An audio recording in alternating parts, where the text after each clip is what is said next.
అదిరన్ సంచ మహేశ్వరంకి అతి సమీపంలో HMDA approved villa ప్లాట్లు ఈఎంఐ మరియు బ్యాంక్ లోన్ సౌకర్యం అందుబాటులో. గోల్డ్ సిల్వర్ ప్రైసెస్ ఊరికే ఫ్లక్చుయేట్ అవుతున్నాయి. మార్నింగ్ ఉన్న ప్రైస్ ఈవినింగ్ ఉండట్లేదు, ఈవినింగ్ ఉన్న ప్రైస్ రేపు మార్నింగ్ ఉండట్లేదు. అసలు తగ్గుతుందా పెరుగుతుందా, కొనాలా వద్దా? మరోవైపేమో 3 కోట్లకి రీచ్ అయిపోతుంది కేజీ బంగారం, 4 కోట్లకి రీచ్ అయిపోతుందని కొంతమంది చెప్తా ఉన్నారు. జ్యోతిష్యులు అయితే రేపు ఉగాది నాటికి ఇప్పుడు గనక బంగారం కొన్నారంటే ఉగాది నాటికి ఏడుస్తారు, కొనకండి, ఆపేసుకుని చూస్తూ ఉండండి అని చెప్తున్నారు వాళ్ళు కొంతమంది. అసలు ఏం జరుగుతుంది, ఏమవుతుంది? ఇదంతా కావాలని కుట్ర చేస్తున్నాడు ట్రంప్. మన మీద ఈ గోల్డ్ రేట్లు సిల్వర్ రేట్లు అన్ని ఇష్టానికి పెంచి తర్వాత మనల్ని ముంచేస్తారు అని చెప్పి కొంతమంది అంటున్నారు. అసలు ఏం జరుగుతుంది? నిజంగానే గోల్డ్ సిల్వర్ ఇప్పుడు కొనొద్దా, కొనాలా? ఒకవేళ కొంటే తగ్గిపోతే పరిస్థితి ఏంటి? కొనకపోతే పెరిగిన తర్వాత బాధపడాలేమో, అయ్యో కొనలేదని. ఇలా చాలా రకాల డౌట్స్ ఉన్నాయి. అన్ని డౌట్స్ క్లియర్ చేయడానికి ప్రస్తుతం మనతో పాటు ప్రముఖ మార్కెట్ అనలిస్ట్ ఉన్నారు ప్రశాంత్ గారు. ఆయనతో మాట్లాడదాం. ప్రశాంత్ గారు నమస్తే అండి. నమస్తే నిరుపమ గారు. ఏం చేయమంటారు? గోల్డ్ సిల్వర్ కొనమంటారా వద్దంటారా? మీరు ఇందాకే చెప్పారు కదా, జ్యోతిష్యం చెప్పే వాళ్ళు కూడా రేపు ప్రైస్ చెప్పే టైంకి గోల్డ్ సిల్వర్ వచ్చిందంటే పరిస్థితి అర్థం చేసుకోవచ్చు. ఎవరైనా సరే పలానా రోజుకి పలానా ప్రైస్ ఉంది అని స్పెక్యులేట్ చేసే పరిస్థితి గోల్డ్ లేదండి. ఒకవేళ చెప్తున్నారంటే అంత ఫాల్స్. ఎవరు కూడా అంచనా వేసే పరిస్థితి లేదు. అసలు మనము గత సంవత్సరం మొత్తం ఒక స్థిరంగా చూసాం, గోల్డ్ గానీ సిల్వర్ గానీ బాగా ర్యాలీ అయింది.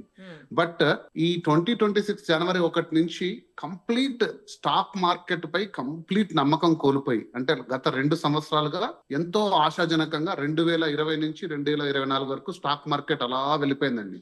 30% 40% రిటర్న్స్ తీసుకున్న అందరూ కూడా 24-25 కంప్లీట్ నిరుత్సాహం అయిపోయి డంప్ అయిపోయింది. స్టాక్ మార్కెట్ లో అంతా మెటీరియలిస్టిక్ అబ్జెక్టివ్ అండి. అంటే బెట్టింగ్ రాయలు ఎక్కువ ఉంటారు, రూపాయి పెడితే 2 రూపాయలు ఎప్పుడు అవుతుంది అని. సో ఇంకొక వైపు రియల్ ఎస్టేట్ రంగం కూడా అదే మొత్తంలో పడిపోయింది. రియల్ ఎస్టేట్ రంగం కూడా 2022-23 బాగా భూమి ఉండేది హైదరాబాద్, అది కూడా రిటర్న్స్ తగ్గిపోయి అన్ని కూడా స్థిరంగా, అంటే కొంచెం స్టేబుల్ గా ఉండి ఎక్కువ శాతం రిటర్న్ ఇచ్చింది ఏదన్నా ఉంది అంటే గోల్డ్. అది 2025లో జరిగింది. సిల్వర్. సో కాబట్టి ఈ ఈక్విటీ మార్కెట్ అంతా ఒక్కసారిగా వచ్చేసారండి. అసలు విపరీతంగా కొంటున్నారు గోల్డ్ సిల్వర్, పానిక్ బయింగ్ అంటారు చూసారా, విపరీతంగా కొంటున్నారు, విపరీతంగా అమ్ముతున్నారు. సో ఇలాంటి వాతావరణంలో ఒక గోల్డ్ గానీ సిల్వర్ గానీ కొన్ని వందల ఏళ్ల చరిత్ర ఉన్న ప్రైసింగ్ కి స్పెక్యులేషన్ కి ఎవరు చేయలేని పరిస్థితిలో ఉందండి. అంటే ఇంత డీప్ ఫ్లక్చువేషన్స్ గోల్డ్ ఎప్పుడు ఎదుర్కోలేదండి. గోల్డ్ స్థిరంగా పెరుగుతుంది, కొంచెం కరెక్షన్ అవుతుంది, మళ్ళీ తగ్గుతుంది. కానీ ఒకరోజు $500 పడిపోవడం, ఒకరోజు $200 పెరగడం, ఇంత హెవీ ఫ్లక్చువేషన్స్ ఇంత షార్ట్ 3 వీక్ యావరేజ్ లో గోల్డ్ ఎప్పుడు లేదు. సిల్వర్ అంటారా, సిల్వర్ మార్కెట్ చాలా చిన్నది, నేను ఎప్పుడు చెప్తుంటాను. సిల్వర్ హెవీ కరెక్షన్స్ అవుతుంటది. బట్ ఈ 40 డేస్ 40 కూడా కాదు 35 డేస్ తీసుకుంటే సిల్వర్ కూడా హెవీ ఫ్లక్చుయేషన్స్ కి జరిగింది. కాబట్టి ఎవరు అంచనా వేయలేని పరిస్థితుల్లో గోల్డ్ సిల్వర్ ఉంది. కాబట్టి మీరు కొద్దిగా వెయిట్ చేయండి అని నేను చెప్తాను. అంటే మీరు గిన ఒక పొటెన్షియల్ బయర్, అంటే ఆశాజనకంగా నా దగ్గర పర్లేదు, ఒక ₹1,00,000 ఉన్నాయి, దీన్ని అట్లా పెట్టుందాము, ఏమి ఇబ్బంది లేదు అనుకుంటే గోల్డ్ సిల్వర్ లో ఇన్వెస్ట్ చేయండి. అదర్వైజ్ చాలా మంది ఏం చేశారంటే, నేను చెప్తూనే ఉన్నాను వీడియోస్ లో, చాలా మంది ఉన్న గోల్డ్ తాకట్టు పెట్టడము, క్రెడిట్ కార్డులు స్వైప్ చేసి డబ్బులు తీసుకురావడము, ఎక్కడెక్కడన్నా డబ్బులు తీసుకొచ్చి గోల్డ్ సిల్వర్ పెడితే నెల రోజుల్లో డబుల్ అవుతుంది. కొద్దిమందికి అయింది. దాదాపుగా 1,80,000 తీసుకున్నారు కొద్దిమంది సిల్వర్. నేను చెప్పాను కొద్దిమందికి, అప్పుడు వాళ్ళందరూ కూడా 4 lakhs ఉన్నప్పుడు కొద్దిమంది సేల్ చేసుకున్నారు, కొద్దిమంది ఇంకా హోల్డ్ చేసుకున్నారు. సో ఇటువంటి తరుణంలో ప్రతి ఒక్కరు అప్పులు చేసుకొచ్చి మరి ఈ 1 month లో చాలా పానిక్ బయింగ్ చేశారండి. వాళ్ళందరూ కూడా మళ్ళీ పానిక్ సెల్లింగ్ చేస్తున్నారు, అరే ఎక్కువ లాస్ వస్తుందేమో, ఇంకా పడిపోతుందేమో అని. సో వాళ్ళందరికీ కూడా నేను చెప్పేది ఒకటి ఏంటంటే, ఇది లాంగ్ టర్మ్ పర్స్పెక్టివ్ లను కొనండి. అసలు మీరు ఈ మార్కెట్లోకి రావద్దండి. ఈ రోజు కొని 1 week 1 month డబుల్ అయ్యే స్కీమ్లు, స్కామ్లు, మెటల్స్ అలా ఉండదండి. Commodity marketing is different, equity market is different. రెండింటికి మీకు తేడా తెలియకుంటే ప్లీజ్ డోంట్ ఇన్వెస్ట్. కమాడిటీలోకి రావద్దండి.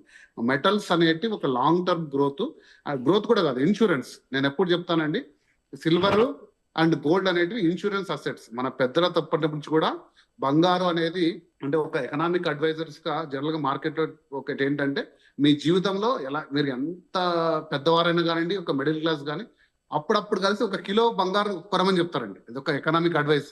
అప్పుడు కిలో అంటే మీకు ఈరోజు చాలా పెద్ద కనపడవచ్చు, కానీ 1 కిలో బంగారు, ఎందుకంటే అది మీ ఇన్సూరెన్స్ అసెట్. మీ పరిస్థితులు అన్ని కూడా చాలా ఇబ్బందులు వచ్చినా 1 కిలో బంగారు మిమ్మల్ని కాపాడుతుంది అని. అది కొన్ని వందల సంవత్సరాల నానుండి ఈ రోజు కూడా మీరు కిలో ప్రైస్ తీసుకున్నారంటే 1.5 CR ఉండే ప్రైస్ మీ ఖచ్చితంగా మీ లైఫ్ కి ఖచ్చితంగా ఒక సేఫ్టీ నెట్. ఆ రోజుల్లో ఒక 1 కిలో సేఫ్టీ నెట్టే, ఈ రోజు కూడా 1 కిలో సేఫ్టీ నెట్టే. బట్ అది 10 ఏళ్ళలో అక్వైర్ చేయండి, 20 ఇయర్స్‌లో అక్వైర్ చేయండి. But let it be your insurance asset. మిమ్మల్ని పరిస్థితుల నుంచి కాపాడే పరిస్థితుల్లో ఉండే ఇన్సూరెన్స్ అసెట్‌ని మీరు రోజుకింత కాకుండా కిలోల చొప్పున కొని నెక్స్ట్ వీక్ అమ్ముతా, నెక్స్ట్ మంత్ అమ్ముతా అంటే ఈ పరిస్థితులన్నిటికి కారణం పానిక్ బయింగ్, ఒక మ్యాడ్ బయింగ్ అండి. ఒక వెర్రితనంతో దీన్ని ఈక్విటీ మార్కెట్ లాగా చేసేసి 10 గ్రాములు కొని కిలో కొని రేపు కిలో అమ్ముతా అంటే ఈరోజు మార్కెట్ ఎలా ఉందంటే, నేను నిజం చెప్తున్నాను, సిల్వర్ కూడా విపరీతంగా కొనేశారు. వెళ్ళి వాడికే 1 కిలో మళ్ళీ అమ్మడానికి పోతే, అరే నేను ఈ రోజు ప్రైస్ కంటే 10% తక్కువ ఇచ్చి కొంటాను, ఎందుకంటే రేపు ఏమవుతుందో నాకు తెలియదు. సో ఇందాక నేను మీ స్టూడియో వాళ్ళతో కూడా మాట్లాడుతున్నా కదా, చాలా షాపులు సిల్వర్ కొనడం మానేసింది, అమ్మడం మానేసింది. అంటే మనం తక్కువ కమ్ముతున్నామో తెలియదు, ఎక్కువ కమ్ముతున్నామో తెలియదు, రేపు తెలియదు. సో ఈ మార్కెట్ లో ఎంటర్ అయ్యి పాపం వాళ్ళు కూడా చాలా పెద్ద మొత్తంలో లాస్ అవుతున్నారు. సో కాబట్టి ఈ వెర్రితనం కొన్ని రోజులు ఆగి మళ్ళీ నార్మల్, అంటే కమాడిటీలో ఇన్వెస్ట్ చేసే నార్మల్ ఇన్వెస్టర్స్ వచ్చి వీటిని తీసుకుంటూ పోతే ఖచ్చితంగా వీటికి షైన్ అయ్యేదే. ఎందుకంటే ప్రపంచంలో మనం చాలాసార్లు చెప్పాము, సిల్వర్ అనేది ఇన్వెస్ట్మెంట్ కంటే ఎక్కువ ఇండస్ట్రీకి అవసరాలు ఉన్నాయి, దానికి అనుగుణంగా ప్రొడ్యూసర్ చేయలేకపోతున్నాయి. యూనో అమెరికాలో ఆస్ట్రేలియాలో అతిపెద్ద సిల్వర్ మైనింగ్ కంపెనీ ఆర్డర్స్ తీసుకోవడం మానేసింది, ఎందుకంటే అంత మొత్తం వాళ్ళు డెలివరీ చేయలేకున్నారు. అమెరికా క్రిటికల్ మినరల్ గా పెట్టి ఆంక్షలు పెట్టింది, చైనా వాళ్ళు సిల్వర్ సేల్ చేయొద్దని ఆపేశారు. ఇన్ని దేశాలు సిల్వర్ ప్రొడ్యూస్ చేయలేనప్పుడు, ఇంత డిమాండ్ ఉన్నప్పుడు ప్రైస్ స్థిరంగా పెరగాల్సింది ఈ రోజు ఎలా అయిపోయిందంటే, సిల్వర్ కి టమాటోకి తేడా తెలియట్లేదండి. టమాటో కూడా ఒకసారిగా 2 రూపాయలకు దొరికిపోతుంది, ఒకసారి 100 రూపాయలు అవుతుంది. ఎందుకంటే బట్ దానికి కూడా ఒక రీజనింగ్ ఉంది. ప్రొడక్షన్ సడన్ గా అందరూ ఆ టైంలో ఒకసారిగా రేటు 100 రూపాయలు ఉన్నప్పుడు అందరూ దాన్ని వేసేయడం మళ్ళీ తర్వాత. సో బట్ కమాడిటీస్ లో సిల్వర్ కి గోల్డ్ కి ఎప్పుడు కూడా ఒక లాజిక్ రీజనింగ్ తో జరిగాయి. బట్ ఇప్పుడు జరుగుతున్నది కేవలం ఒక వెర్రితనంతో జరుగుతున్నదే, ఆ పానిక్ బయింగ్ అండ్ సెల్లింగ్ అండి. దాన్ని కొంచెం మార్కెట్ లో, ఈక్విటీ మార్కెట్ లో ఉండే బయర్స్ అందరు కూడా వెళ్ళిపోతే మళ్ళీ నార్మల్ వాతావరణం రావచ్చు. నేను ఎప్పుడు చెప్తున్నట్టే, గోల్డ్ సిల్వర్ మీరు ఒక 1 ఇయర్ పర్స్పెక్టివ్ లో ఇన్వెస్ట్ చేయడానికి వస్తే మిమ్మల్ని డిసప్పాయింట్ చేయదు.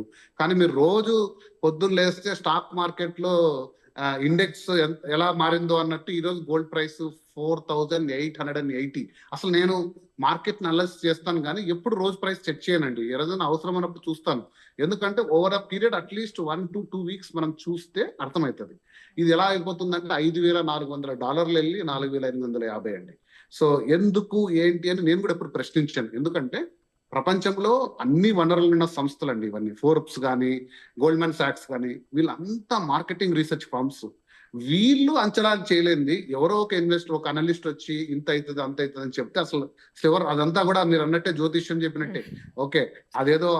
సో కాబట్టి మీరు ఎందుకు పెరుగుతున్నా ఎందుకు పెరగట్లేదని సహేతుకంగా కారణాలు లేనప్పుడు మీ నిర్ణయం మీకే ఉండదు కంప్లీట్ గా, ఎవరు చెప్పలేరు. ఇప్పుడు నిజంగా ఎవరన్నా వచ్చి ఎందుకు పెరుగుతున్నాయి అని చెప్పే పరిస్థితి మాకు లేదండి. ఇంతకు ముందు అంతర్జాతీయ పరిస్థితుల దృష్ట్యా పలు రకాల కారణాలతో గోల్డ్ పెరిగింది, పెరుగుతుందని అంచనా ఉంది. కానీ ఇంత పొటెన్షియల్ ఫ్లక్చువేషన్స్, వొలటాలిటీ ఉన్నప్పుడు కారణాలు ఎతకడం ఆపేయండి. మీకు ఏది మంచిదో మీకు. ఇప్పుడు ఈరోజు 1,50,000 ఉంది గోల్డ్, 2.5 లక్షకి సిల్వర్ ఉంది. మరి నేను 2 లక్షలు పడినా 1,50,000 పడినా నాకేం కాదు, స్థిరంగా సిల్వర్ ఖచ్చితంగా పెరుగుతుంది అనే ఒక నమ్మకం మీకు కలగజేస్తున్నాను. ఆ నమ్మకాన్ని మీరు పెట్టుకొని లాంగ్ టర్మ్ పర్స్పెక్టివ్ లో ఇన్వెస్ట్ చేయండి, మీకేం ప్రాబ్లం ఉండదు. అలా కాకుండా నెలలో ఏదో చేయాలి, 2 నెలల్లో ఏదో చేయాలి అని మీరు అనుకున్నారనుకోండి, ఆటోమేటికల్ గా మీకు ఇబ్బంది అవుతుంది. సో కాబట్టి ఈ రెగ్యులర్ వొలటాలిటీలో మీరు డైలీ సెర్చ్ చేయడం ఆపేసి ఒక పానిక్ సెల్లింగ్ కూడా చేయొద్దండి. మీరు హోల్డ్ చేసుకోండి, ఎందుకంటే అంత సడన్ గా పడిపోయే సాధనమేం కాదండి గోల్డ్, డెఫినెట్ గా లాంగ్ టర్మ్ షైన్ చేసేది. సో హోల్డ్ చేసుకోండి, తెలివిగా ఆలోచించండి. అండ్ కమాడిటీ మార్కెట్ లో ఎప్పుడు కూడా 15-20% ఆర్ 25% మాక్సిమం అండి. మీ అసెట్స్ లో 25% మించి ఎప్పుడు ఇన్వెస్ట్ చేయొద్దండి. 75% గ్రోత్ అసెట్స్ ఉంటాయి, అంటే మ్యూచువల్ ఫండ్స్ కానీ, ఎఫ్డీస్ కానీ, చిట్ ఫండ్స్ కానీ, ఇంకా పలు రకాల సాధనాలు, అందులో ఇన్వెస్ట్ చేసుకోండి. అవి స్థిరంగా మీకు ఇస్తూ పోతుంటాయి. ఓకే, మన దేశమైన కూడా అదే చేస్తుందండి. ఈ రోజు భారతదేశం మొత్తం $550-600 బిలియన్ మన నిల్వలు ఉన్నాయండి, విదేశీ మారక ధర నిల్వలు అంటారు, ఫారిన్ ఎక్స్చేంజ్ రిజర్వ్స్. దాంట్లో 12% ఉంది గోల్డ్ అంతే. మిగతా అంతా బాండ్స్ రూపంలో US treasury bonds, great Britain pounds, ఇన్ని రకాలుగా దాచుకున్నారు. సో సేమ్ ఫార్ములా మనం కూడా అప్లై చేసుకుంటే ఈ సడన్ మ్యాడ్నెస్ చూసారా, దాన్ని పోగొట్టుకొని మళ్ళీ స్థిరంగా ఉండే పరిస్థితులు వచ్చే అవకాశం ఉంది. రైట్ అండ్ పర్ఫెక్ట్ గా చెప్పారు. మీరు చెప్పినట్లు వెయిట్ అండ్ సీ అంతే. అవసరం లేకపోతే. అవసరం ఉంది అనుకుంటే కొనుక్కుంటే మటుకు దాన్ని హోల్డ్ చేసుకోండి. దాన్ని ఇమీడియట్గా అమ్మాల్సిన అవసరం లేదు. ఈ పెరుగుతో తగ్గుతుంది అనే మార్కెట్ మీద అసలు దాని గురించి ఆలోచించొద్దు అనేది మంచి పాయింట్ చెప్పారు. అవునండి. థ్యాంక్ యూ అండి. Thank you so much. Thank you.